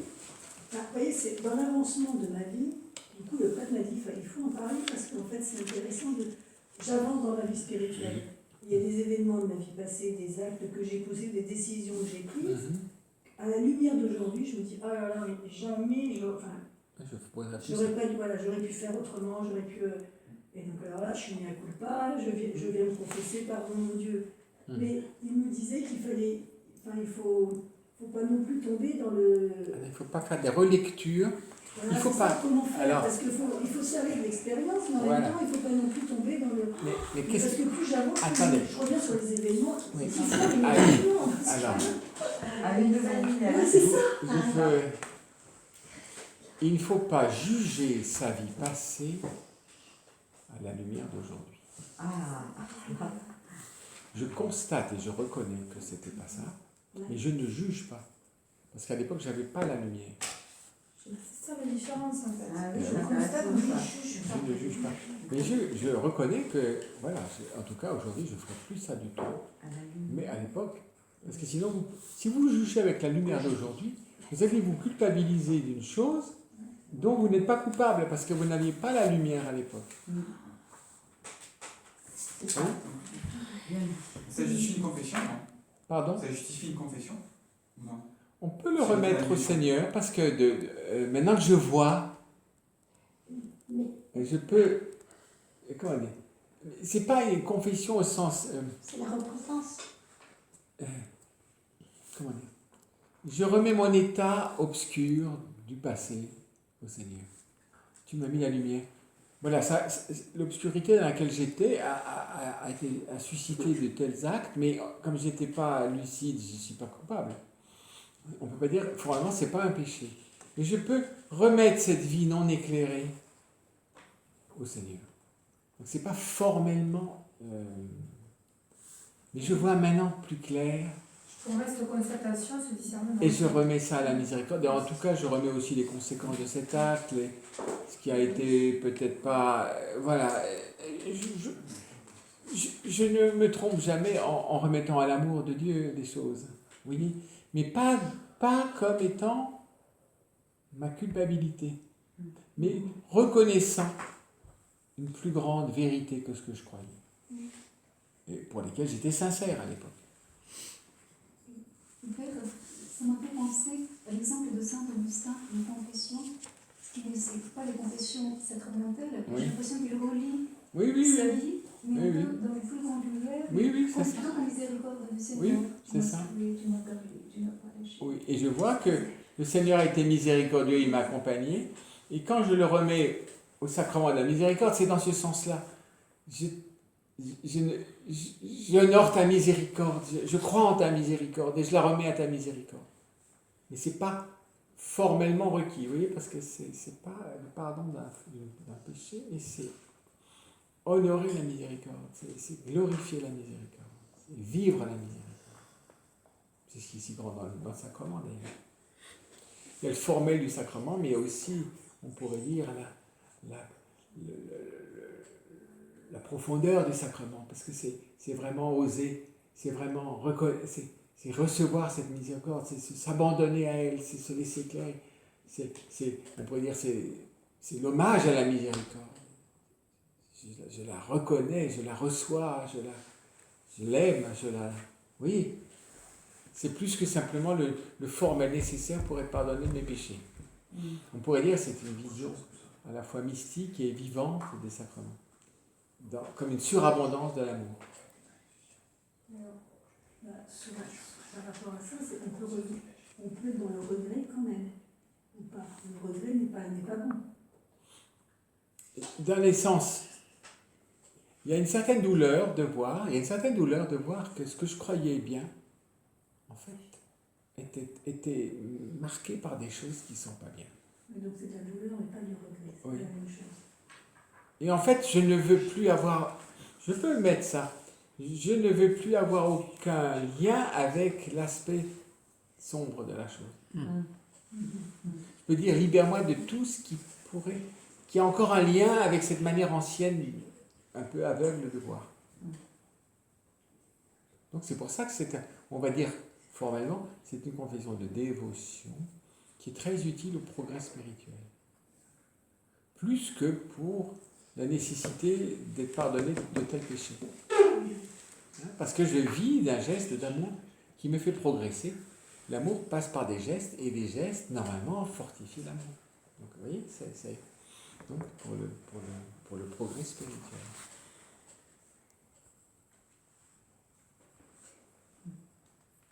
Vous comprenez les deux versants du vécu du sacrement. Hein, le formellement nécessaire, et puis vraiment comme étant... oui, je reçois vraiment le geste de l'amour est dans la lumière, toujours plus grande. Mais je ne viens pas me juger. Parce que là, ça peut devenir une terrible chose. Parce que vous avez... Parce que si vous remontez jusqu'à 1 an, vous avez fait des bêtises à l'époque. Hein. Mais je ne savais rien. Je croyais que c'était bien. Vous voyez, j'ai fait un grand péché quand j'étais petit. Hein. C'était un petit épicéa qui était dans le jardin et au printemps il a fait ses petites pousses vert clair, tout ça, si douce et tout ça. Je trouvais ça extraordinaire. Et puis alors j'ai voulu toutes les enlever. J'ai rempli un petit récipient de toutes ces pousses et le pauvre arbre il n'y avait plus aucune pousse. Il a perdu 1 an pour grandir. Et je me suis fait engueuler. C'est terrible. Ça m'est resté d'ailleurs, hein. C'est marrant. Mais j'étais vraiment de bonne volonté. Mais en même temps, c'est mal d'enlever les pousses à cet arbre, parce qu'il ne peut pas pousser pour l'année. Et donc j'ai essuyé les foudres de mon grand-père pour son arbre qui était... Voilà. Mais en même temps, c'est-à-dire j'ai fait une bêtise, je ne peux pas dire que j'ai fait un péché. J'ai commis le mal sans être responsable. Donc, je reconnais le mal que j'ai fait, j'ai enlevé les pousses. Est-ce que je peux être désolé de l'avoir fait? Si je l'avais su, je ne l'aurais pas fait, parce que j'ai commis un mal pour un autre, c'est son arbre. Bon. Mais il n'y a pas de péché. Mais plus jamais je ne l'ai fait. Et à chaque printemps que je vois les pousses, je pense à ça. Alors, commettre le mal sans savoir que c'est le mal, ça n'est pas un péché. Mais je reconnais que c'était le mal. Mais Quand Dieu me donne une lumière plus Commettre le grande, mal sans savoir que c'est un mal. il y a une nuance. Et si je peux aussi être responsable de mon ignorance. Oui, mais là, oui, mais après, c'est la négligence par rapport à la recherche de la vérité. Je n'ai pas éclairé ma conscience. Donc ça, c'est un autre problème. Donc ça, c'est un autre péché. Mais il faut creuser. Mais, vous voyez, je peux avoir commis un mal sans le savoir. Mais je peux reconnaître que j'ai commis un mal sans m'en culpabiliser. Mais je reconnais que là, j'ai commis un mal. Mais je ne le savais pas. Mais en même temps, de reconnaître ce mal est une plus grande lumière sur la réalité et va qualifier mon agir plus futur, sans que je me culpabilise de l'acte commis quand j'étais dans l'ignorance. Mais l'alibi général, c'est de dire que je suis toujours dans l'ignorance. C'est ce que disait Platon, il dit il n'y a pas de péché, il n'y a que ignorance. C'est pas vrai. Donc ça aurait été un péché si petit, vous auriez été puni, mais vous n'auriez pas demandé pourquoi. Pardon. Donc pour votre... vous avez enlevé les... Le péché pour le remplir, Oui. s'il m'avait puni. C'est pas un péché que vous ayez enlevé ça, puisque vous ne saviez pas. Mais est-ce que le péché est de ne pas demander, mais pourquoi, qu'est-ce que c'est que j'ai fait de mal? Ouais, on l'a dit sur un Oui, plateau. mais imaginons que le parent il est énervé, il dit rien, il en fout une, puis ça s'arrête là. Est-ce que le péché, il est que l'enfant ne demande pas? Non, mais l'enfant n'est pas idiot, il va réfléchir, il va dire qu'est-ce qui se passe, pourquoi on se met en colère. Moi, c'était doux, c'était mignon, c'était beau. En plus, je les avais apportés pour faire plaisir. Alors, oui,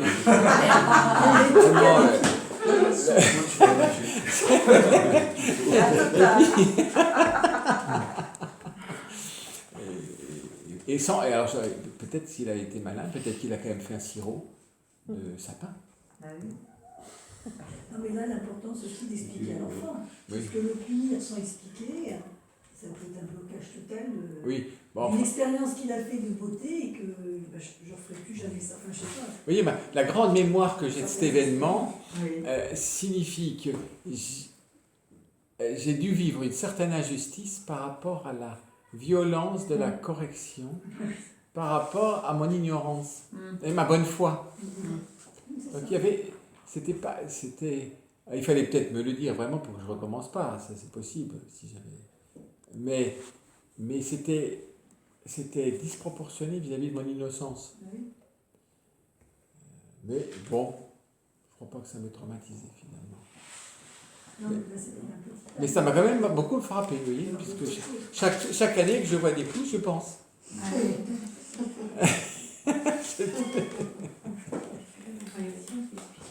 Donc tout ça, vous voyez, on est dans la morale, voire déjà même dans la théologie morale, dans ces considérations-là. On a quitté notre sujet du début de recherche, mais c'est dire, s'il vous plaît, mesdames, vous qui m'avez, c'est dire la place capitale de la vérité dans la vie humaine.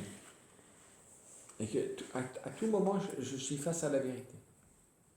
Mais quel est mon rapport à la vérité? Vous voyez, c'est très différent de la chercher. Et de la chercher, si possible, parce que elle est bonne, elle est désirable, pas seulement par devoir. Bon, des fois, c'est différent de la chercher que de la subir. Si je subis la vérité, c'est un peu la loi, si je subis la vérité, je vais voir la vérité comme empêchant de vivre et comme l'ennemi juré de la liberté. C'est pour ça que quand on est dans une culture qui a plein d'aspects de vérité, mais qui sont donnés sans qu'elles soient découvertes et cherchées, c'est plus difficile de s'approprier la bonté de la vérité, parce que quand je m'approprie qu'il y a quelque chose de beau dans la vérité et de bon, la vérité, je ne la verrai plus comme quelque chose qui m'entrave et qui aliène ma liberté, mais au contraire qui me rend plus libre. Parce que je vais pouvoir agir vraiment au plus profond de la vérité. sans peur de la vérité, vous voyez? Parce que ce qui s'oppose à la vérité en moi, c'est mes désirs de concupiscence qui veulent quelque chose qui n'est pas vrai. Et comme je veux quand même, je voudrais que cette vérité ne soit pas aussi pertinente que ça. Et même qu'elle soit disqualifiée. Mais c'est pas vrai.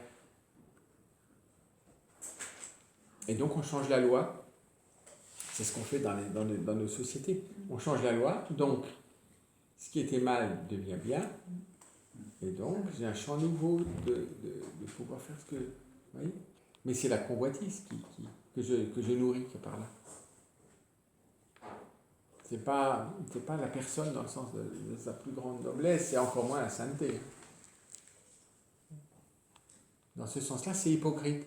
Parce que la loi sert de gestion du troupeau, mais j'ai dans l'arrière-pensée que la loi, je vais la changer. Puisque c'est une révision régulière tous les 6 ans d'une loi, donc c'est hypocrite. Puisque a priori, je veux la changer. Pourquoi la respecter un moment? Donc vous voyez que ça montre que tout simplement, je gère un processus qui va vers une émancipation totale de la vérité. Vous voyez, du bien. Vous avez faim? C'est de la prière. Ah. Voilà. Et Donc,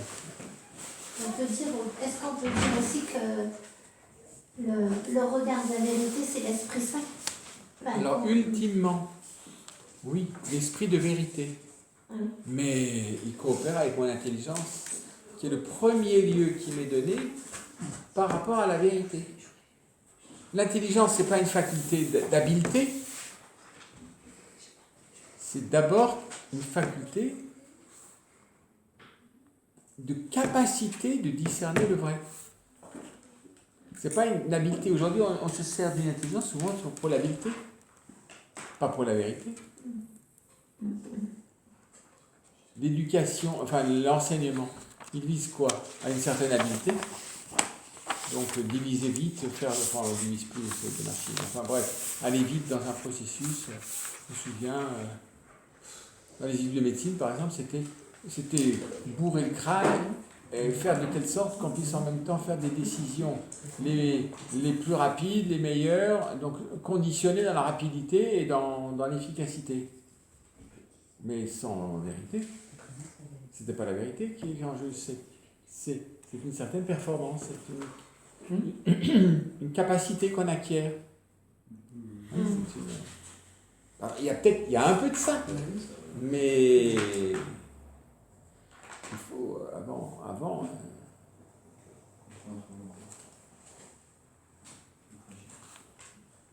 Et si vous regardez, la plupart du temps à l'école, ça vise une certaine performance, donc un certain conditionnement. Est-ce que c'est vraiment apprendre à chercher la vérité?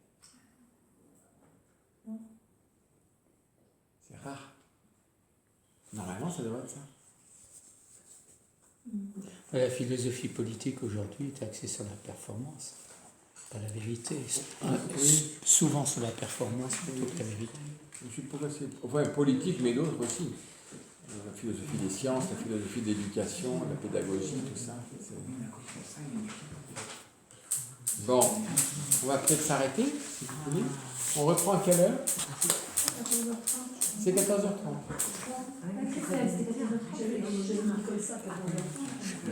Les sœurs, normalement, reviennent à 14h30.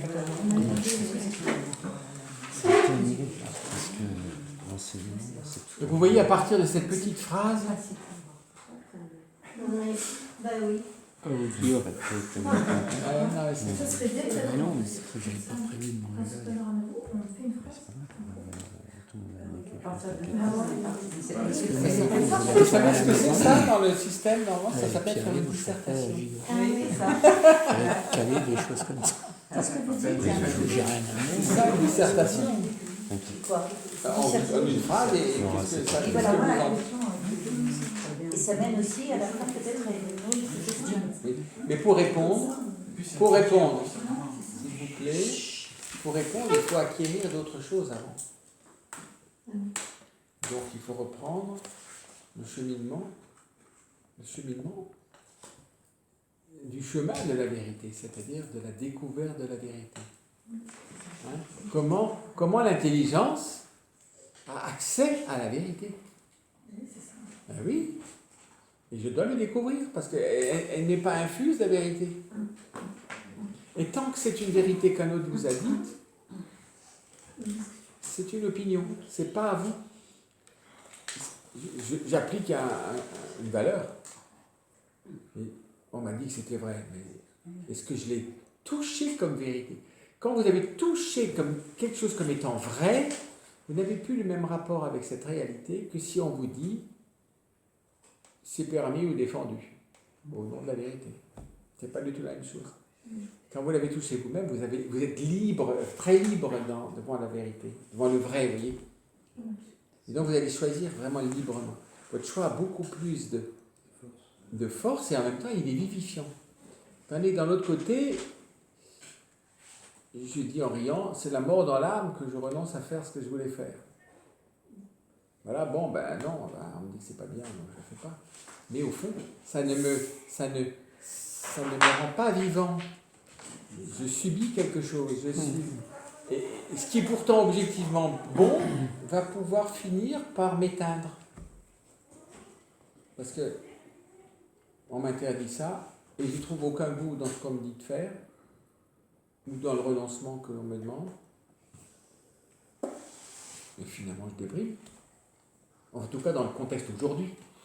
Aujourd'hui, dans un contexte du devoir et de la perfection formelle, il y aurait peut-être des motivations autres. Mais aujourd'hui, je n'ai plus de goût à vivre quelque chose si vous m'enlevez ça.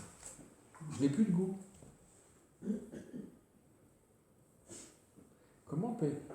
Pour qu'il y ait du goût, il faut que j'ai le goût du bien et le goût donc de ce qui est vrai. Et donc quand je touche ce qui est vrai, ça me donne le goût d'un agir parce qu'il est vrai, je sais bon. Et que ça me donne la force de commencer à haïr un agir qui est mauvais. Et donc j'échappe à la frustration, j'échappe à l'impression d'avoir été mis en cage et d'être téléguidé par l'interdit, vous voyez ce que je veux dire, ou par un truc. C'est un peu la mutation qu'a voulu faire le Concile Vatican II. On ne voit plus la chose de la même manière. Mais c'est pas où. Des fois, dans l'urgence, il faut savoir simplement dire je ne l'ai pas touché moi-même, on me dit que c'est mal, je ne le fais pas. Mais je vais chercher. Je vais creuser la question. Pour me l'approprier. Vous voyez, pour me l'approprier. Tant que je ne me l'approprie pas, à un moment donné, bon, soit je suis très docile et je vais vivre comme ça tout le temps, ou alors à un moment donné, il faut que je suis chez moi la paix. Vous comprenez ça? C'est pour ça que c'est très important de donner le plus possible aux personnes de goûter la vérité. Elle est bonne, elle a un bon goût, la vérité. Mais il ne correspond pas à mon goût spontané. Parce que nous avons spontanément mauvais goût. Parce que j'aime ce qui fait du mal. Là, vous voyez bien, les gamins qui se jettent sur des friandises, on se demande comment on peut manger ça. Puis si vous regardez la composition, vous voyez que ça vous tuerait une souris. Mais voilà, non, on se jette là-dessus. Ah non, j'adore ça. Mais c'est mauvais. Mais non, je te les donne plus. Alors c'est vrai, bon. Et alors c'est une bataille, parce que l'autre veut ce qui lui fait du mal, et l'autre ne voudrait pas donner ce qui lui fait du mal à l'autre parce qu'il l'aime. Donc vous voyez le problème. Donc il faut que l'autre commence à s'approprier la vérité. Donc en la découvrant. En goûtant l'air frais, vous voyez ce que je veux dire? L'air pur, plutôt, l'air pur. Et il peut renoncer d'un jour à l'autre à quelque chose qu'il aimait. Vous avez peut-être fait cette expérience. Hein. On peut être passionné par une chose et ça vous quitte d'un instant à l'autre. Oui. Parce que la lumière que vous avez sur ce que vous aimiez a totalement changé. Tandis que si on voulait vous l'enlever et vous faire l'enlever, la vie entière ne suffirait pas à vous l'enlever. Après, je peux dire, moi je choisis moi-même quelque chose de mauvais. Bon, après ça c'est ta responsabilité. Et là, ça devient grave, spirituellement. En confiance.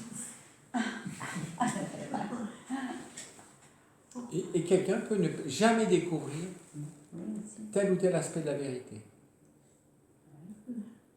Et donc, il sera toujours souffrant parce que soit il le fait et ça ne plaît pas aux autres, soit on l'interdit et il est malheureux. Oui. Ça peut être un don, la vérité. Pardon. Comme un don qu'on pourra Ah, avoir, il une y a facilité. plusieurs domaines de la vérité. Il y a la vérité acquise, mais il y a une vérité infuse, parce que l'Esprit Saint nous aide aussi, et il nous infuse des lumières, qui nous aident à creuser la vérité et à la goûter, par un don infus. Mais il ne faut pas, au nom du caractère infus du don de lumière, se dire, bah, puisque c'est infus, ce n'est pas la peine de la chercher. Parce qu'on va voir, on n'aime pas travailler. On trouve ça humiliant. Or, c'est pourtant la première expérience que je connais, c'est le travail. C'est ce qu'on avait vu la dernière fois. Hein? Mais comme l'été, on ne travaille pas, c'est normal qu'on oublie le travail quand on sort de l'été.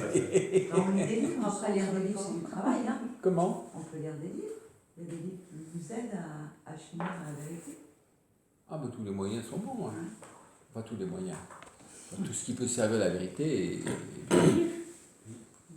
Mais les livres ne suffisent pas. Après le livre, il faut aller au réel. Ouais. À ce qui est. Vous voyez, à ce qui est. À ce qui est. À ce qui est.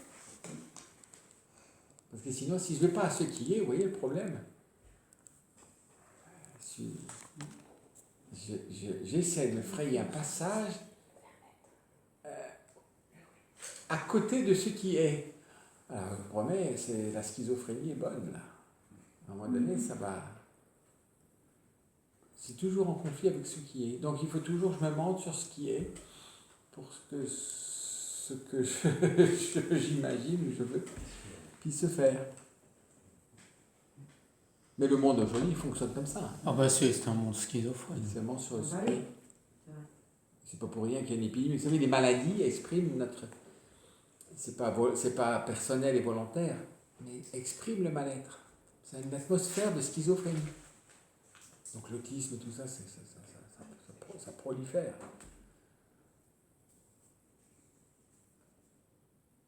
Mais l'enfant, il arrive face à des adultes qui ne sont pas clairs. Il arrive à un rapport au réel, il se dit, mais c'est quoi qui est vrai? Oh là là, moi j'opte pour les hommes. Parce que le réel, je n'ai pas l'air de... Bon, donc moi le réel, je m'en méfie. Donc moi, je vais me réfugier en moi. C'est pas si difficile à faire.